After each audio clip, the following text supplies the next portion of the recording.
নমস্কার, আমি গল্প পাঠে মৌ। গল্প পাঠ যদি আপনাদের ভালো লেগে থাকে তাহলে অবশ্যই চ্যানেলটিকে লাইক, শেয়ার ও সাবস্ক্রাইব করে পাশে থাকবেন এবং আপনাদের মূল্যবান মতামত কমেন্টে জানাবেন। আজকে আপনারা শুনছেন শ্রদ্ধেয় বিভূতিভূষণ বন্দ্যোপাধ্যায়ের উপন্যাস ইছামতী।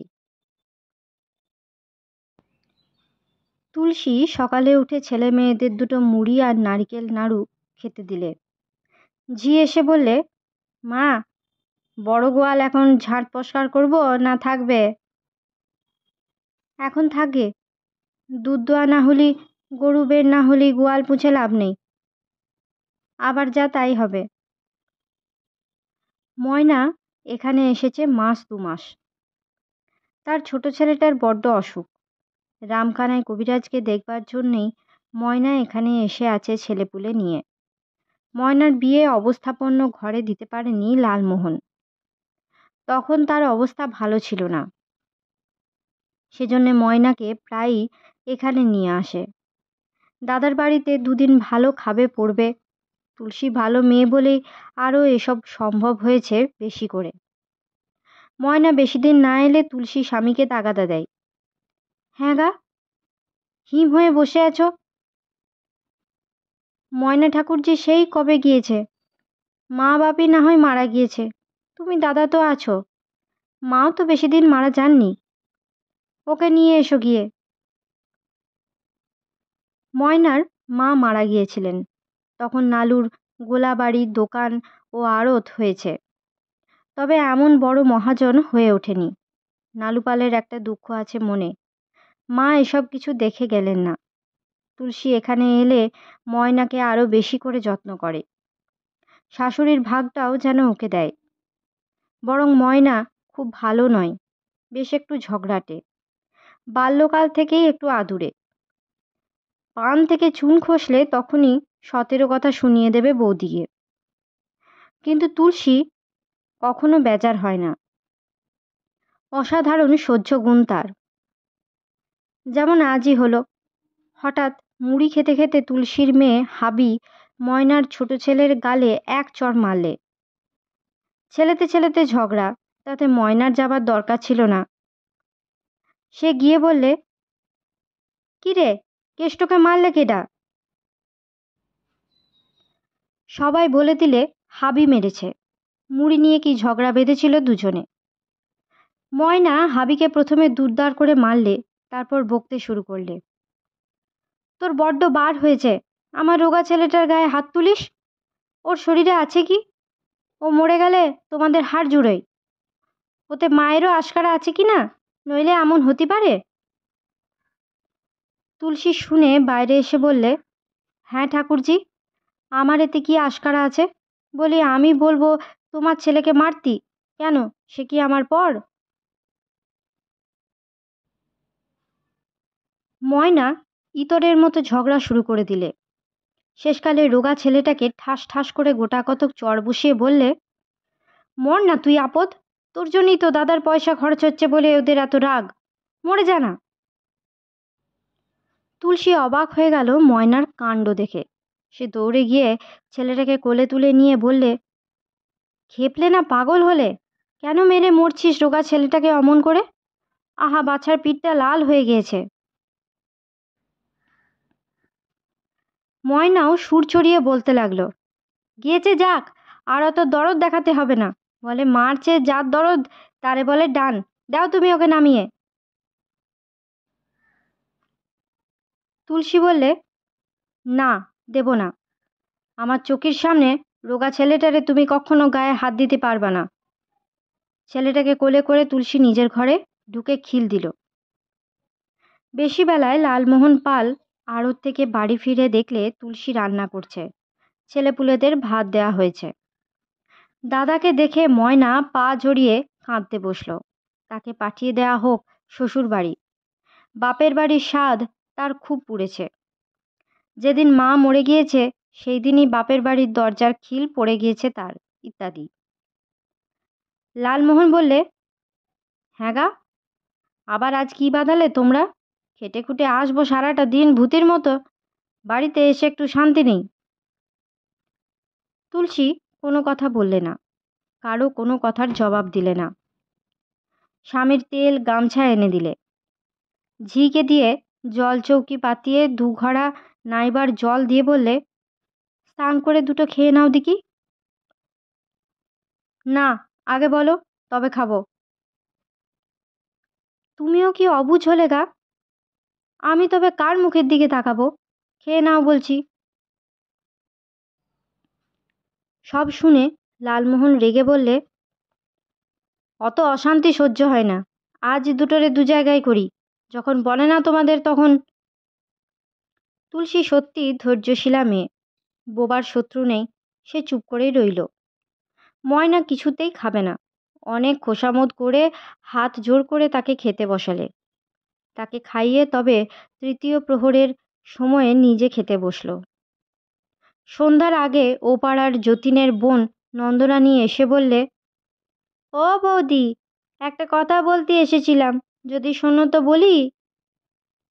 তুলসী পিঁড়ি পেতে তাকে বসালে, পান সেজে খেতে দিলে নিজে। নন্দরানী বললে, একটা টাকা ধার দিতে হবে, হাতে কিছুই নেই। কাল সকালে কি যে খাওয়াবো ছেলেটাকে। জানো শব্দ বৌদি, বাবার ক্ষমতা ছিল না, যাকে তাকে ধরে বিয়ে দিয়ে গেলেন। তিনি তো চক্ষু বুঝলেন, এখন তুই মর। তুলসী যাচককে বিমুখ করে না কখনো, সেও গরিব ঘরের মেয়ে। তার বাবা অম্বিক প্রামাণিক সামান্য দোকান ও ব্যবসা করে তাদের কষ্টে মানুষ করে গিয়েছিলেন। তুলসী সে কথা ভোলেনি। নন্দরানীকে বললে, যখন যা দরকার হবে আমার কাছে এসে বলবেন ভাই, এত লজ্জা করবেন না।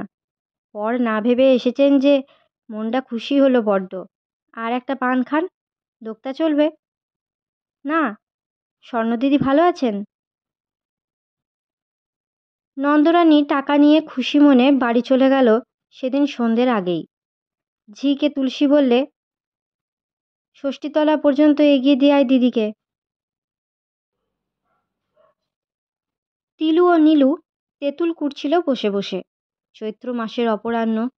একটা খেজুর পাতার চেটায় বিছিয়ে তার উপরে বসে নীলু তেঁতুল কুড়ছিল। তিলু সেগুলো বেছে বেছে একপাশে জড়ো করছিল। কোন গাছের তেঁতুল রে?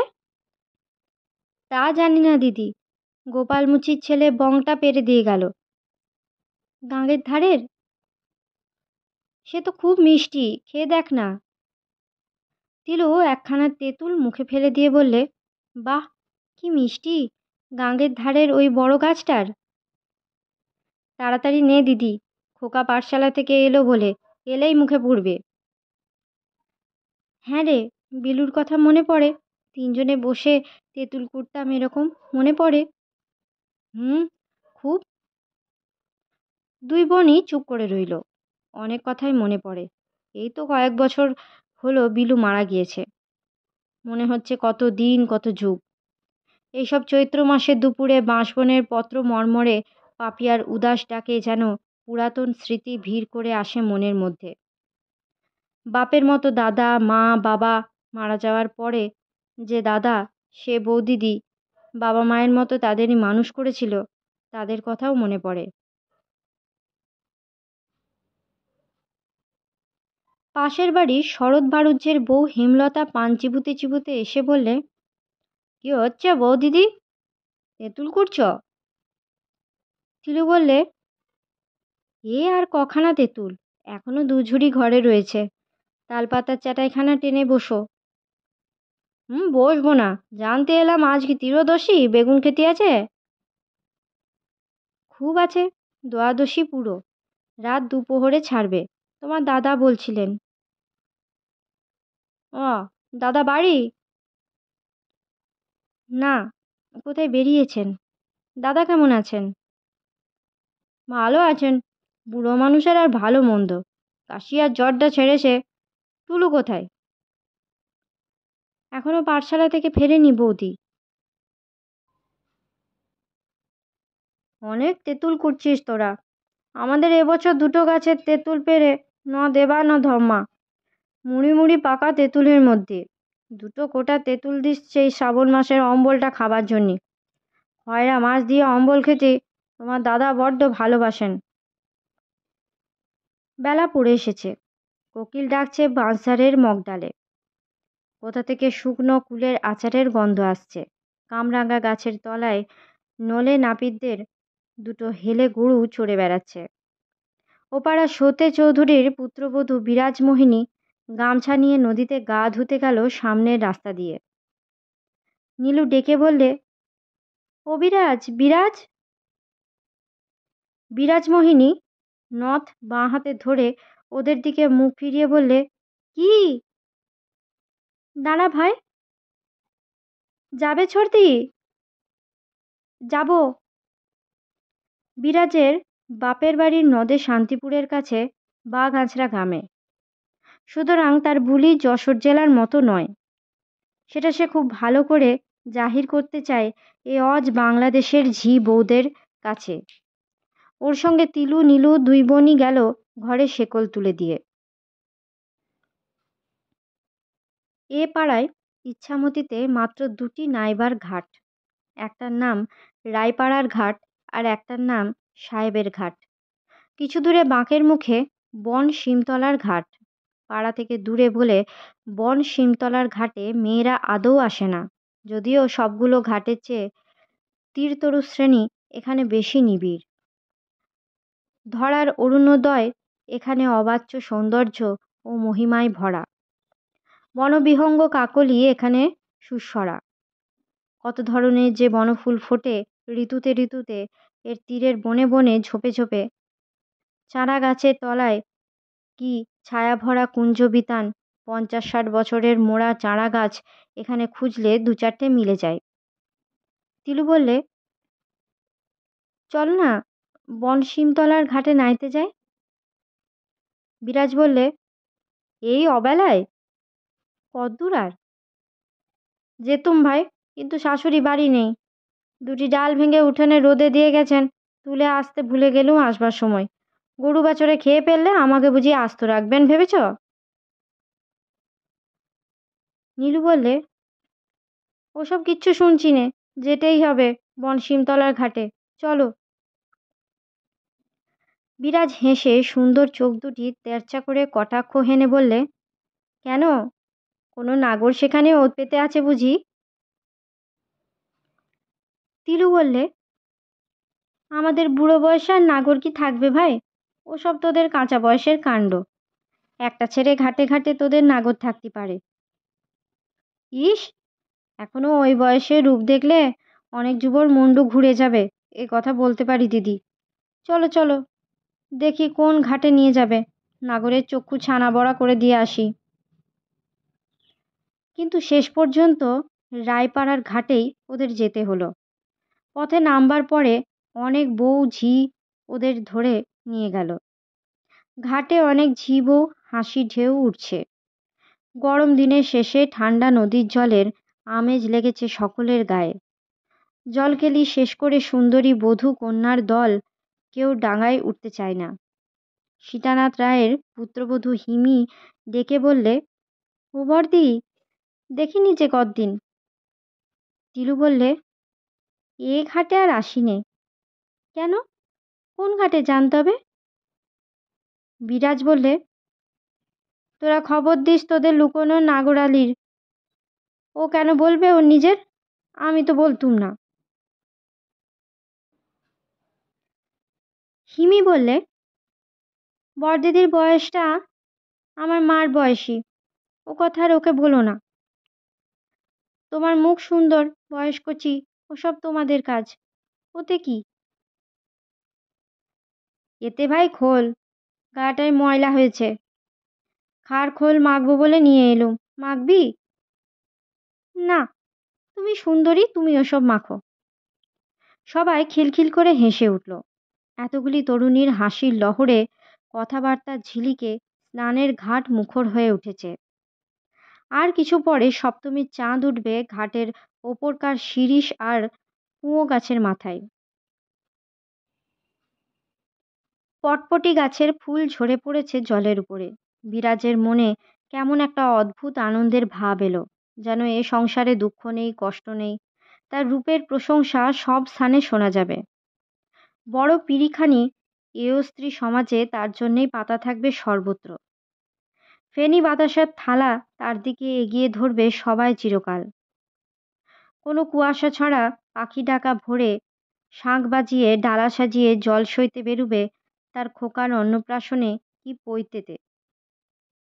শান্তিপুরী শাড়ি পরে সে ফুলের সাজি আর তেল হলুদের কাঁসার বাটি নিয়ে ঝমর ঝমর মল বাজিয়ে গুজরি পঞ্চম আর পৌঁছে পড়ে সেজে গুজে চলবে এও স্ত্রীদের আগে আগে। আরও কত কি মনে আসে। মনের খুশিতে সে টুপটুপ করে ডুব দেয়।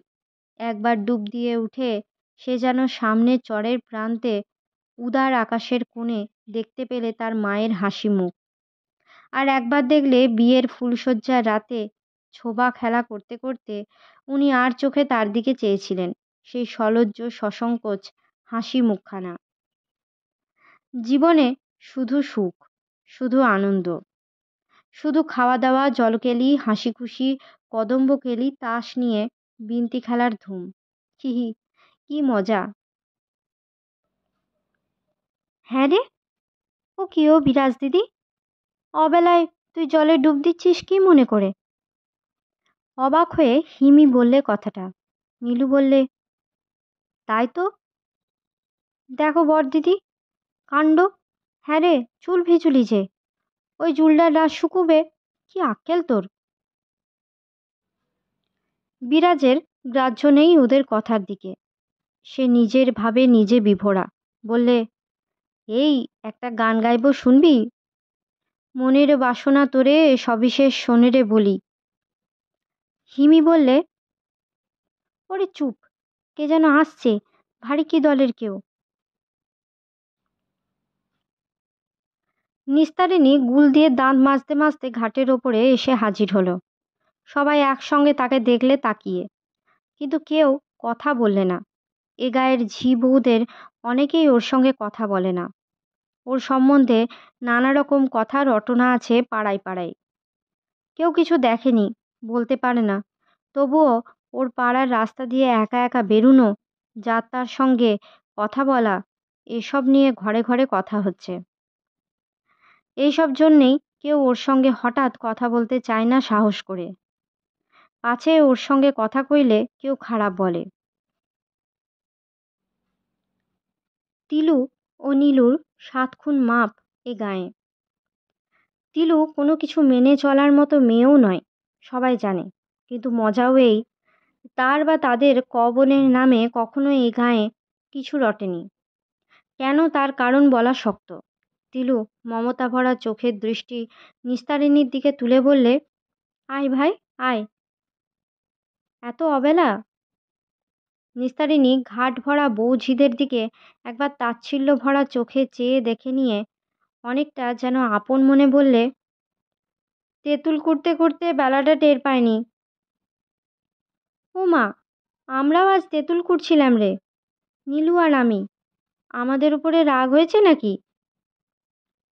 সেটা কি কথা, কেন? আমাদের বাড়িতে যাসনি কদিন? কখন যাই বলো ঠাকুরজি? খার সেদ্ধ করলাম, খার কাচলাম, চিড়ে কোটা, ধান ভানা সবই তো একা হাতে করছি। শাশুড়ি আজকাল আর লোকই দেন না বড় একটা। নিস্তারিণী সুরূপা বউ, যদিও তার বয়স হয়েছে ওদের অনেকের চেয়ে বেশি। তার হাত পা নেড়ে ঠোঁটের হাসি ঠোঁটে চেপে কথাটা বলবার ভঙ্গিতে হিমি আর বিরাজ একসঙ্গে কৌতুকে হি হি করে হেসে উঠল। সঙ্গে সঙ্গে যেন কোথাকার একটা বাঁধ খুলে গেল, হাসির ঢেউয়ের রোল উঠল চারিদিক থেকে। হিমি বললে, নিস্তারদি, কি হাসাতেই পারে, এসো না, জলে নামো না নিস্তারদি। বিরাজ বললে, সেই গানটা গান না দিদি, নিধুবাবুর, কি চমৎকার গাইতে পারেন ওটা, বিধু দিদি যেটা গাইতো। সবাই জানে নিস্তারিণী সুস্বরে গান গায়। হাসি গানে গল্পে মজলিস জমাতে ওর জুড়ি বউ নেই গায়ে। সেই জন্যেই মুখ ফিরিয়ে অনেকে বলে, অতটা ভালো না মেয়ে মানুষের, যা রয় সয় সেটাই না ভালো। নিস্তারিণী হাত নেড়ে কান ধরলে। ভালোবাসা কি কথার কথা সই, মন যার মনে গাঁথা, শুকাইলে তরু বর বাঁচে কি জড়িত লতা, প্রাণ যার প্রাণে গাঁথা। সবাই মুগ্ধ হয়ে গেল। কেমন হাতের ভঙ্গি, কেমন গলার সুর, কেমন চমৎকার দেখায় ওকে হাত নেড়ে নেড়ে গান গাইলে। একজন বললে, নীলবরণী গানটাও বড় ভালো গান আপনি। নিস্তারিণীও খুশি হলো। সে ভুলে গেল 7 বছর বয়সে তার বাবা অনেক টাকা পণ পেয়ে ক্ষত্রিয় ঘরে মেয়েকে বিক্রি করেছিলেন। খুব বেশি টাকা, 75 টাকা। খোড়া স্বামীর সঙ্গে সে খাপ খাইয়ে চলতে পারেনি কোনো দিন, শাশুড়ির সঙ্গেও নয়। যদিও স্বামী তার ভালোই, শ্বশুর ভজগোবিন্দ বাড়ুজ্যে আরও ভালো, কখনো ওর মতের বিরুদ্ধে যাননি। ইদানিং গরিব হয়ে পড়েছে, খেতে পড়তে দিতে পারে না, ছেলে মেয়েদের পেট পুড়ে ভাত জোটে না, তবুও নিস্তারিণী খুশি থাকে। সে জানে গ্রামে তাকে ভালো চোখে অনেকেই দেখে না, না দেখলে বয়েই গেল কলা। যত সব কলাবতী বিদ্যাধরী সতীসাধ্যির দল, মারো ঝাঁটা। ও জলে নেমেছে। বিরাজ ওর সিক্ত সুঠাম দেহটা আদরে জড়িয়ে ধরে বললে, নিস্তারিণী দিদি, সোনার দিদি, কি সুন্দর গান, কি সুন্দর ভঙ্গি তোমার। আমি যদি পুরুষ হতুম তবে তোর সঙ্গে দিতি পিড়িতে পড়ে যেতুম। মায়েরই বলছি কিন্তু, একদিন বনভোজন করবি চল। কেন হঠাৎ নিস্তারিণীর মনে অনেক দিন আগেকার ও ছবিটা ভেসে উঠল। মনের অদ্ভুত চরিত্র, কখন কি করে বসে সেটা কেউ বলতে পারে। সেই যে তার প্রণয়ীর সঙ্গে একদিন নদীর ধারে বসেছিল, সেই ছবিটা। আর একটা খুব সাহসের কাজ করে বসল নিস্তারিণী, যা কখনো কেউ গায়ে করে না মেয়ে মানুষ হয়ে। বললে, ঠাকুর জামাই ভালো আছেন বর্দি? পুরুষের কথা এভাবে জিজ্ঞেস করা বেনিয়ম, তবে নিস্তারিণীকে সবাই জানে। ওর কাছ থেকে অদ্ভুত কিছু আশাটা সকলের গা সওয়া হয়ে গিয়েছে। পুজো প্রায় এসে গেল। ফণী চক্রবর্তীর চণ্ডীমণ্ডপে বসে গ্রামস্থ সজ্জনগণের মজলিস চলছে। তামাকের ধোঁয়ায় অন্ধকার হবার উপক্রম হয়েছে চণ্ডীমণ্ডপের দাওয়া। ব্রাহ্মণদের জন্য একদিকে মাদুর পাতা, অন্য জাতির জন্য অপরদিকে খেজুরের চাটাই পাতা, মাঝখান দিয়ে যাবার রাস্তা। নীলমণি সমাদ্দার বললেন, কালে কালে কি হলো হে? ফণী চক্রবর্তী বললেন, ও সব হলো হঠাৎ বড়লোকের কাণ্ড। তুমি আমি করবোটা কি? কোথায় থাকবে মান্ডা? কেন, কিরকম শুনলে? গায়ের ব্রাহ্মণ সব নেমন্তন্ন করবে এবার ওর বাড়ি দুর্গোৎসবে। পদ্মাটা ভেঙে গেছে বেটার। বেটা হঠাৎ বড়লোক কিনা। লালমোহন পাল গ্রামের কোনো লোকের কোনো সমালোচনা না মেনে মহা ধুমধামে চণ্ডীমণ্ডপে দুর্গা প্রতিমা তুললে। এবার অনেক দুর্গাপূজা এই গ্রামে ও পাশের সব গ্রামগুলিতে। প্রতি বছর যেমন হয়, গ্রামের গরিব দুঃখীরা পেট ভরে নারকোল নাড়ু, সরু ধানের চিঁড়ে ও মুরগি খায়। নেমন্তন্ন বাড়িতে খাবে? শক্তুনি, কচুর শাক, ডুমিরের ডালনা, সোনামুগের ডাল, মাছ ও মাংস, দই, রসকরা সব বাড়িতেই। লালমোহন পাল নিমন্ত্রণ ও গায়ের অনেক ব্রাহ্মণ নেয়নি। এ পর্যন্ত নালু পাল ব্রাহ্মণ ভোজন করিয়ে এসেছে পরের বাড়িতে টাকা দিয়ে, কিন্তু তার নিজের বাড়িতেই ব্রাহ্মণ ভোজন হবে এতে সমাজপতিদের মত হলো না। নালু পাল হাত জোর করে বাড়ি বাড়ি দাঁড়ালো। ফণী চক্রবর্তীর চণ্ডীমণ্ডপে একদিন এই প্রশ্নের মীমাংসার জন্য ফুল বেঞ্চের বিচার বসল। শেষ পর্যন্ত ওর আপিল ডিসমিস হয়ে গেল।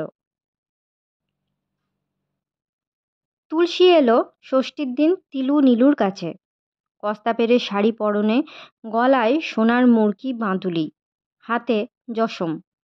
গড় হয়ে তিলুর পায়ের কাছে প্রণাম করে বললে, হ্যাঁ দিদি, আমার ওপরে গাঁয়ের ঠাকুরদের এ কী অত্যাচার দেখুন। সে শুনলাম। ভাত কেউ খাবেন না, আমি গাওয়া ঘি আনিয়েছি, লুচি ভেজে খাওয়াবো। আপনি একটু জামাই ঠাকুরকে বলুন দিদি, আপনাদের বাড়িতে তো হয়ই, আমার নিজের বাড়িতে পাতা পেরে বেরামবোনরা খাবেন, আপনাদের পায়ের ধুলো পড়ুক আমার বাড়িতে, এ স্বাদ আমার হয় না। লুচি চিনির ফলারে অমত কেন করবেন ঠাকুর মশাইরা? ভবানী যে অভিজ্ঞ ব্যক্তি, তিলুর মুখে সব শুনে তিনি বললেন, আমার সাধ্য না, এ কুলিনের গায়ে ওসব হবে না। তবে আংরালি, গদাধরপুর আর নসরাপুরের ব্রাহ্মণদের অনেকে আসবে, সেখানে ক্ষত্রিয় ব্রাহ্মণই বেশি। নালুপালকে তিনি সেই রকম পরামর্শ দিলেন। নালুপাল হাত জোর করে বললে, আপনি থাকবেন কি না আমায় বলুন জামাই ঠাকুর। থাকবো। কথা দিচ্ছেন? নইলে তোমার এখানে আসতাম। ব্যাস, কোনো ব্রাহ্মণ দেবতাকে আমার দরকার নেই, আপনি আর দিদিরা থাকলে 16 পণ্য হলো আমার। তা হয় না নালু, তুমি ও গায়ের ব্রাহ্মণদের কাছে লোক পাঠাও, নয়তো নিজে যাও, তাদের মত নাও। আংরালি থেকে এলেন রামহরি চক্রবর্তী বলে একজন ব্যক্তি, আর নসরাপুর থেকে এলেন সাতকড়ি ঘোষাল, তারা সমাজের দালাল। তারা সন্ধির শর্ত করতে এলেন নালুপালের সঙ্গে। রামহরি চক্রবর্তীর বয়স 55-56 হবে, বেঁটে কালো, এক মুখ দাড়ি গোঁফ, মাথার টিকিতে একটি মাদুলি বাঁধা, বাহুতে রাম কবচ। বিদ্যা ওই গ্রামের সেকালের হরু গুরুমশাইয়ের পাঠশালার নাম তার ডাক পর্যন্ত। তিনি ছিলেন ঘোষার সর্দার, অর্থাৎ নামতা ঘোষবার বা চেঁচিয়ে ডাক পড়াবার তিনিই ছিলেন সর্দার।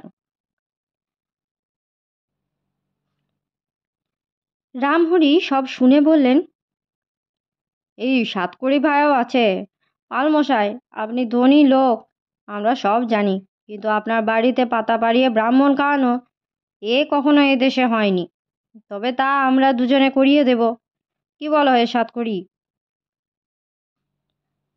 সাতকড়ি ঘোষাল অপেক্ষাকৃত অল্প বয়সের লোক, তবে বেশ ফর্সা আর একটু দীর্ঘাকৃতি, কৃশকায়ও বটে। মুখ দেখেই মনে হয় নিরীহ ভালো মানুষ, হয়তো কিছু অভাবগ্রস্ত ব্যক্তি সাংসারিক দিক থেকে। সাতকড়ি মাথা নেড়ে বললেন, কথাই তাই। তুমি কি বলছো? আপনি যা করেন দাদা। তাহলে আমি বলেই দিই। দিন। নালুপালের দিকে ফিরে রামহরি ডান হাতের আঙুলগুলো সব ফাঁক করে তুলে দেখিয়ে বললেন, 5 টাকা করে লাগবে আমাদের দুজনের। বেশ, দেব। ব্রাহ্মণদের ভোজন দক্ষিণে দিতে হবে 1 টাকা।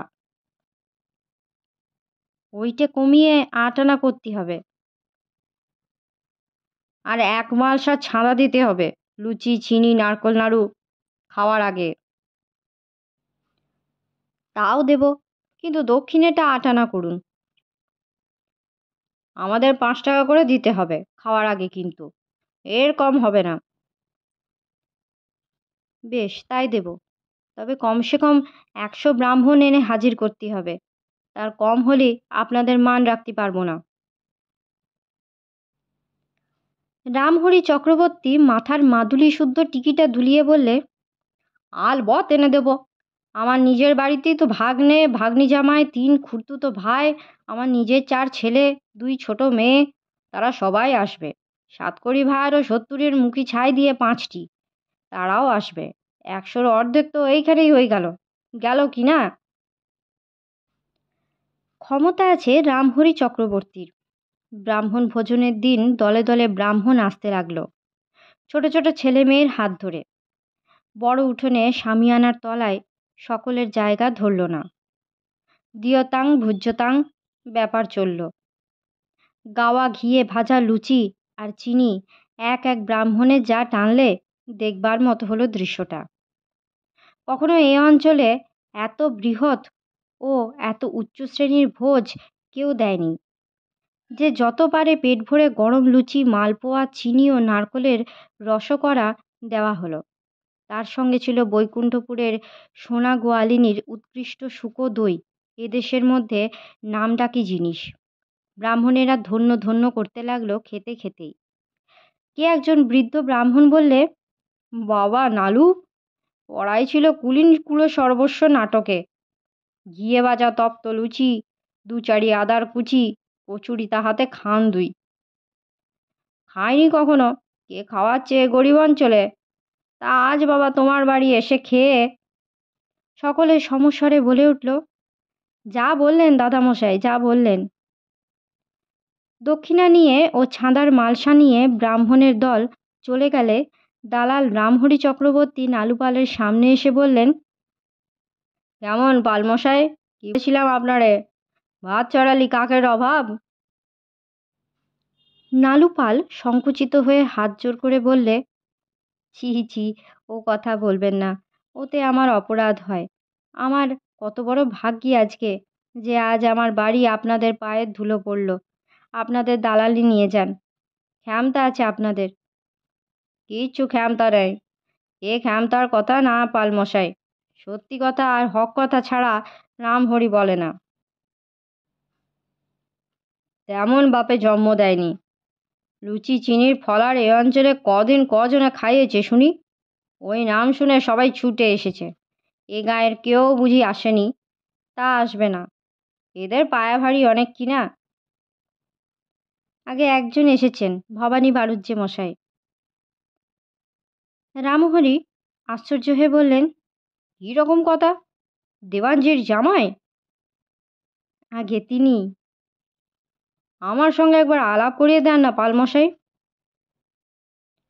সব ব্রাহ্মণের খাওয়া চুকে যাওয়ার পরে ভবানী বাড়ুজ্যে খোকাকে নিয়ে নিরিবিলি জায়গায় বসে আহার করছিলেন। খোকা জীবনে লুচি এই প্রথম খেলে। বলছিল, এরে লুচি বলে বাবা। খাও বাবা ভালো করে, আরও নিবি? বালক ঘাড় নেড়ে বললে, হুম। ভবানীর ইঙ্গিতে তিলু খান কত গরম লুচি খোকার পাতে দিয়ে গেল। ভবানীকে তিলু ও নীলুই খাবার পরিবেশন করছিল। এমন সময় নালু পাল সেখানে রামহরি চক্রবর্তীকে নিয়ে ঢুকে ভোজনরত ভবানীর সামনে, অথচ হাত দশেক দূরে জোর হাতে দাঁড়ালো। কি? ইনি এসেছেন আপনার সঙ্গে আলাপ করতে। রামহরি চক্রবর্তী প্রণাম করে বললেন, দেখে বুঝলাম আজ কার মুখ দেখেই উঠেছি। ভবানী হেসে বললেন, খুব খারাপ লোকের মুখ তো। অমন কথাই বলবেন না জামাইবাবু। আমি যদি আগে জানতাম আপনি আর আমার মা এখানে এসে খাবেন, তবে পালমশাইকে বলতাম, আর অন্য কোনো বামুন এলো না এলো আপনার বয়েই গেল। এমন নিধি পেয়ে আবার বামুন খাওয়ানোর জন্যই পয়সা খরচ। কই মা কোথায়? ছেলে একবার না দেখে যাবে না। বার হও মা আমার সামনে। তিলু আধ ঘোমটা দিয়ে এসে সামনে দাঁড়াতেই রামহরি হাত জোর করে নমস্কার করে বললেন, যেমন শিব তেমনি শিবানী। দিনটা বড্ড ভালো গেল আজ পালমশাই। মা, ছেলেটারে মনে রেখো। ভবানীকে তিলু ফিসফিস করে বললে, পূর্ণিমের দিন আমাদের বাড়িতে দেবেন পায়ের ধুলো? খোকার জন্মদিনের পরবন্য হবে, এসে খাবেন। এই রকমই বিধি। পরপুরুষের সঙ্গে কথা কওয়ার নিয়ম নেই, এমনকি সামনেরও কথা বলবার নিয়ম নেই। একজন মধ্যস্থ করে কথা বলা যায়, কিন্তু সরাসরি নয়। ভবানী বুঝিয়ে বলবার আগে রামহরি চক্রবর্তী বললেন, আমি তাই করব মা, পরমান্ন খেয়ে আসবো। এ আমার ভাগ্যি, এ ভাগ্যের কথা বাড়ি গিয়ে তোমার বৌমার কাছে গল্প করতে হবে। তাকেও আনবেন না? না মা, সে সেকেলে, আপনাদের মতো আজকালের উপযুক্ত নয়। সে পুরুষ মানুষের সামনে বেরুবেই না। আমি এসে আমার খোকন ভাইয়ের সঙ্গে পরমান্ন ভাগ করে খেয়ে যাব, আর আপনাদের গুণ গেয়ে যাব। নীলমণি সমাদ্দারের স্ত্রী আন্নাকালী তার পুত্রবধূ সুবাসীকে বললেন, হ্যাঁ বৌমা, কিছু শুনলে নাকি গায়ে ওদিকের কথা? পুত্রবধূ জানে শাশুড়ি ঠাকরুন বলছেন বড়লোকের বাড়ির দুর্গোৎসবে জাঁকালি নেমন্তন্নটা ফসকে যাবে না টিকে থাকবে। ওদের অবস্থা দিন বলে এবং কখনো কিছু খেতে পায় না বলে ক্রিয়াকর্মের নিমন্ত্রণের আমন্ত্রণের দিকে ওদের নজরটা একটু প্রখর। সুবাসী ভালো মানুষ বউ, লাজুক আগে ছিল, এখন ক্রমাগত পরের বাড়িতে ধার চাইতে গিয়ে গিয়ে লজ্জা হারিয়ে ফেলেছে। খবরাখবর সেও কিছু সংগ্রহ করেছে, যা শুনেছে তাই বললে গায়ের ব্রাহ্মণেরা কেউ খাবে না নালুপালের বাড়ি। আন্নাখালি বললে, যাও দেখি একবার স্বর্ণদের বাড়ি। তুমি যাবে মা? আমি ডাল বাটি, ডাল কটা ভিজতে দিয়েছিলাম, না বাটলি নষ্ট হয়ে যাবে। বছরের পোড়ানি তো উঠলই না। শোন, তোরে বলি বৌমা। কি মা? আন্নাকালী এদিক ওদিক চেয়ে গলা সুর নিচু করে বললেন, স্বর্ণকে বলে আয়, আর যদি কেউ না যায় আমরা দুঘর নুকিয়ে যাব একটু বেশি রাত্রি। তুই কি বলিস? ফণি জ্যাঠামশাই কি ওর বউ দেখতে পেলি বাঁচবে? রাত হলে যাব, কেটা টের পাচ্ছে? এ গায়ের গাছপালার কান আছে মা, তুই জেনে আয় তো। সুবাসী গেল যতীনের বউ স্বর্ণের কাছে। এরাও গায়ের মধ্যে বড্ড গরিব। এক রাস থোর কুটছে বসে বসে স্বর্ণ, পাশে দুটো ডেঙ্গো ডাটার পাকা ঝাড়। সুবাসী বললে, কি রান্না করছো স্বর্ণ দিদি? এসো সুবাসী, উনি বাড়ি নেই, তাই ভাবলাম মেয়ে মানসি রান্না আর কি করব, ডাঁটা শাকের চচ্চড়ি করি আর কলাইয়ের ডাল রাঁধি। সত্যি তো। বস সুবাসী। বসবো না দিদি, শাশুড়ি বলে পাঠালে তোমরা কি তুলসী দিদিদের বাড়ি নেমন্তন্ন যাবা? ননদ তো বলছিল যাবা নাকি বউ দিদি। আমি বললাম গায়ের কোনো বামুন যাবে না, সেখানে কি করে যাই বল, তোরা যাবি? তোমরা যদি যাও তবে যাই। একবার নন্দরানীকে ডেকে নিয়ে আয় দিকি। যতীনের বোন নন্দরানীকে ফেলে ওর স্বামী আজ অনেক দিন কোথায় চলে গিয়েছে। কষ্টে সৃষ্টে সংসার চলে। যতীনের বাবা রূপলাল মুখুজ্জে কুলীন পাত্রেই মেয়ে দিয়েছিলেন অনেক জোগাড় যন্ত্র করে, কিন্তু সে পাত্রটির আরও অনেক বিয়ে ছিল। একবার এসে কিছু প্রণামী আদায় করে শ্বশুরবাড়ি থেকে চলে যেত। নন্দরানীর ঘাড়ে দু তিনটি কুলীন কন্যার বোঝা চাপিয়ে আজ বছর 4-5 একেবারে গা ঢাকা দিয়েছে। কুলীনের ঘরে এই রকমই নাকি হয়। নন্দরানী পিঁড়ি পেতে বসে রোদে চুল শুকুচ্ছিল। সুবাসীর ডাকে উঠে এলো। তিনজনে মিলে পরামর্শ করতে লাগলো। নন্দরানী বললে, বেশি রাতে গেলে কেটা দেখছে? স্বর্ণ বললে, তবে তাই চলো, তুলসীকে চটিয়ে লাভ নেই। আপদে বিপদে তুলসী বরং দেখে, আর কেটা দেখবে? এক ঘরে করার বেলা সবাই আছে। অনেক রাত্রে ওরা লুকিয়ে গেল তুলসীদের বাড়ি। তুলসী যত্ন করে খাওয়ালে ওদের, সঙ্গে এক এক পুঁটুলি ছাঁদা বেঁধে দিলে। যতীন সে রাত্রেই বাড়ি এলো। স্বর্ণ এসে দেখলে স্বামী শেকল খুলে ঘরে আলো জ্বেলে বসে আছে। স্ত্রীকে দেখে বললে, কোথায় গিয়েছিলে? হাতেও কি? গায়েঘাটা থেকে 2 কটা সোনা মুখ চেয়ে আনলাম এক প্রজা বাড়ি থেকে, ছেলেপিলে খাবে আনন্দ করে। তোমার হাতে ও কি গা? সে কোচ দরকার নেই, খাবে তো? খিদে পেয়েছে খুব, ভাত আছে? বসো না, যা দি খাও না। স্বামীর পাতে অনেক দিন পরে সুখাদ্য পরিবেশন করে দিতে পেরে স্বর্ণ বড় খুশি হলো। দরিদ্রের ঘরনি সে, শ্বশুর বেঁচে থাকতে দেখেছে মোটা চাল ভাজা ছাড়া কোনো জলপান জুটত না তার। ইদানিং দাঁত ছিল না বলে স্বর্ণ শ্বশুরকে চাল ভাজা গুঁড়ো করে দিত। যতীন বললে, বাহ, এসব পেলে কোথায়? কাউকে বলো না, তুলসীদের বাড়ি। তুলসী নিজে এসে হাত জোর করে সেদিন নেমন্তন্ন করে গেল। বড্ড ভালো মেয়ে, টাকার আংখার নেই এতটুকু। কে কে গিয়েছিলে? নন্দরানী আর সুবাসী, ছেলে মেয়েরা। তুলসী দিদি কি খুশি, সামনে দাঁড়িয়ে খাওয়ালে। আসবার সময় জোর করে 1 মালসা লুচি চিনি ছাঁদা দিলে। ভালো করেছো, খেতে পায় না কিছু, কেটা দিচ্ছে ভালো খেতে একটু? যদি টের পায় গায়ে। ফাঁসি দেবে না শুলে দেবে? বেশ করেছো, নেমন্তন্ন করেছিল গিয়েছো, বিনি নেমন্তন্নে তো যাওনি। ঠাকুর জামাই ছিলেন, তিলু দিদি, নীলু দিদি ছিল। ওদের কেউ কিছু বলতে সাহস করবে না। আমরা গরিব, আমাদের ওপরে যত সব দোষ এসে পড়বে। তা হোক, পেট ভরে লুচি খেয়েছো, ছেলে মেয়েদের খাইয়েছো, ওদের জন্য রেখে দাও। সকালে উঠে খাবে এখন। কাউকে গল্প করে বেরিয়েও না যেখানে সেখানে। মিটে গেল। তুমি বেশ করে খেয়েছো কি না বলো। না খেলি তুলসী দিদি শোনে, হাত জোর করে দাঁড়িয়ে শুদ্ধ বলবে খেলেন না, পেট ভরল না। আজকের মতো গল্প পাঠ এই পর্যন্ত। পরবর্তী অংশ নিয়ে আসবো পরবর্তী ভিডিওতে। সকলে ভালো থাকবেন, সুস্থ থাকবেন এবং পাশে থাকবেন। নমস্কার।